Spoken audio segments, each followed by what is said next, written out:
So, you seen anyone special? Not really. You? Oh, just a couple guys. But you look good, though. So do you. So, what are you doing later? Yeah, I thought you weren't talking to me for the rest of your life. Who said anything about talking? What do you say to my place? 3 o'clock. All right. See you there. Look, if you're a successful saleswoman in this city, you have two choices. You can bang your head against the wall and try and find a relationship, or you can say screw it and just go out and have sex like a man. You mean with dildos? No, I mean without feeling.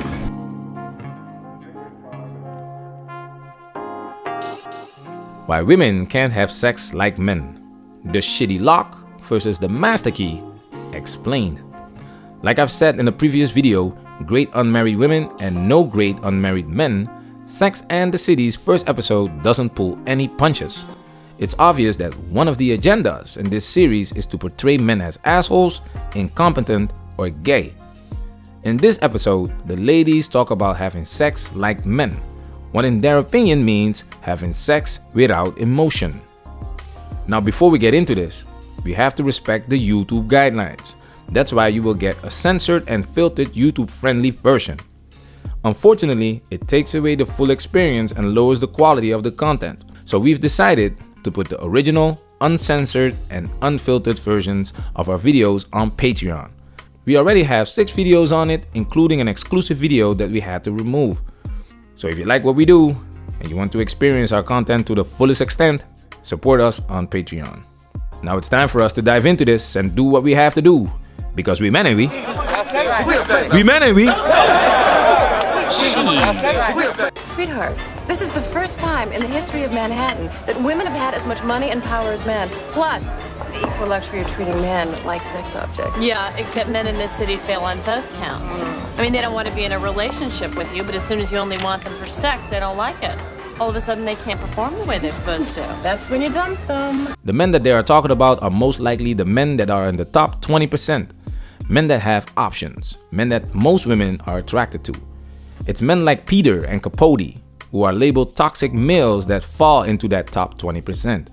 But guys like Skipper, who is labeled hopeless romantic, falls into that 80% category that most women don't find suitable to mate with. Why? So you think it's really possible to pull off this whole, women having sex like men thing? You're forgetting The Last Seduction. They mention a movie that is actually pretty good, The Last Seduction. The lead of the movie is a woman and she's using a man for sex that leads to the last seduction.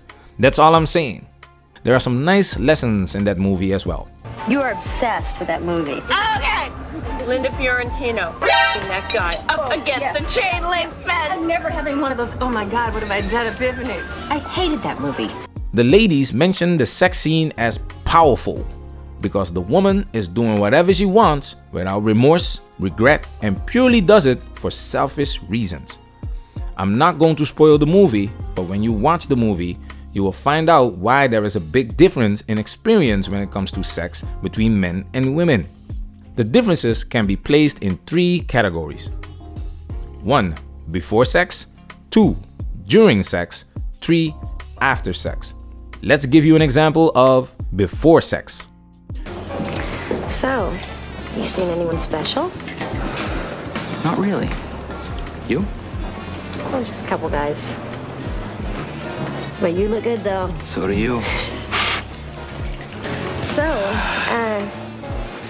what are you doing later? Yeah, I thought you weren't talking to me for the rest of your life. Who said anything about talking? What do you say to my place? 3 o'clock. All right. See you there. You hear it many times in the manosphere that women are the gatekeepers of sex and reproduction. Most men cannot do what Carrie just did. The average looking woman will have success with this approach, and in modern day society, women get attention from men without leaving their house. Just take a couple selfies and she will get more than enough attention. Let's take it a step further. Forehead to the ground, extend your arms. Breathe, ease your lower back.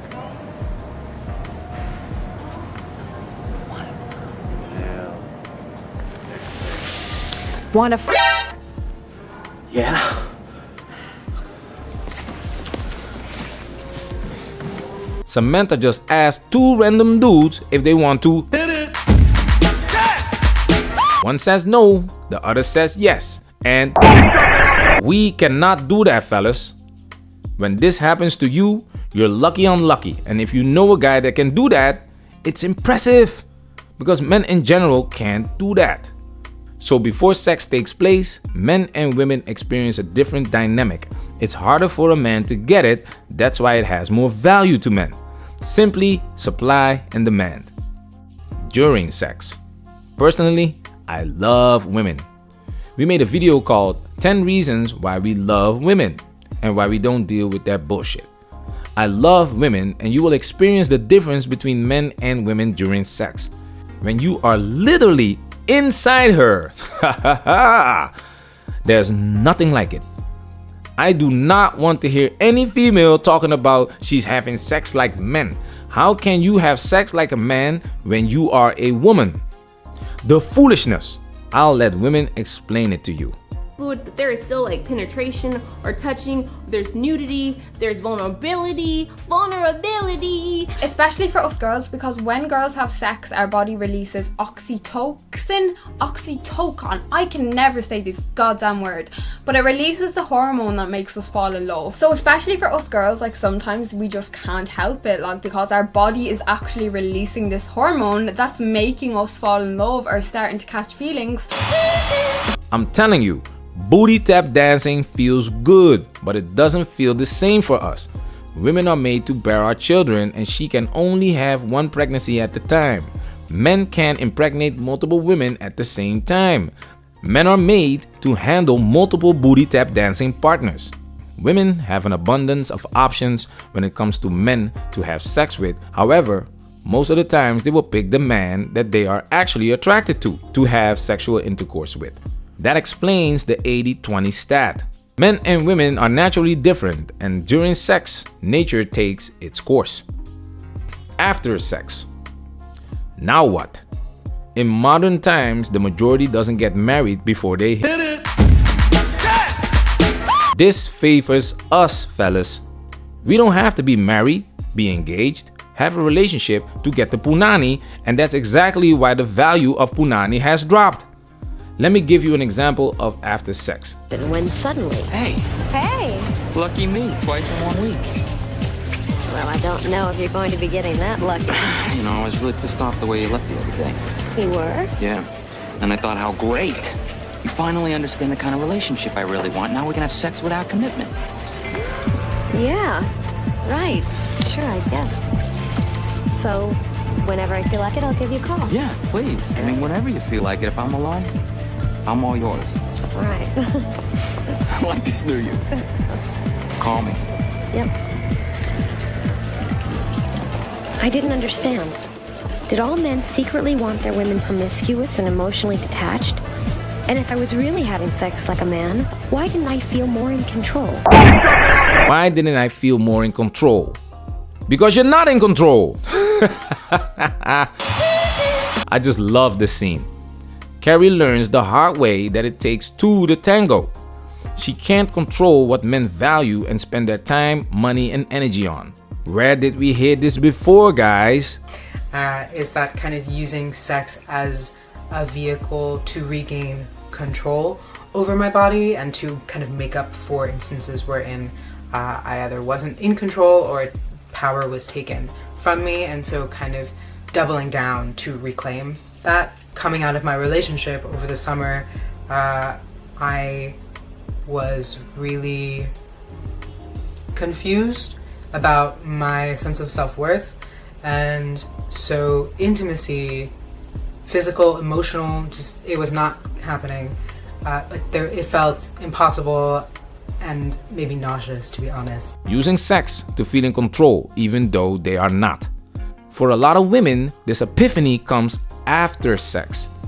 Let me give you another one. But it's like, bro, after I give you the punani, you're still out here texting me back hours late? Like, come on. After I give you the gawk, you're out here still taking bare time? spare time. And the thing is, because he's not your man, you can't get mad. You can't say anything. You can't feel a type of way. You have to like suffer in silence, cry in silence. Women are addicted to attention, especially special attention.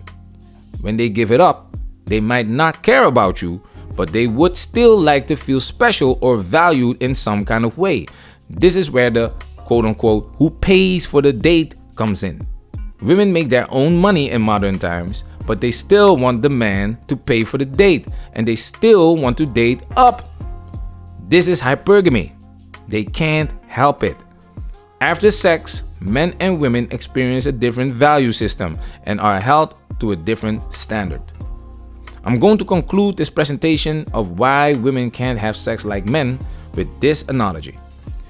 When a key has the ability to open many locks, this key is considered a master key. When a lock can be opened by many keys, it's a shitty lock. This video has officially been highlighted.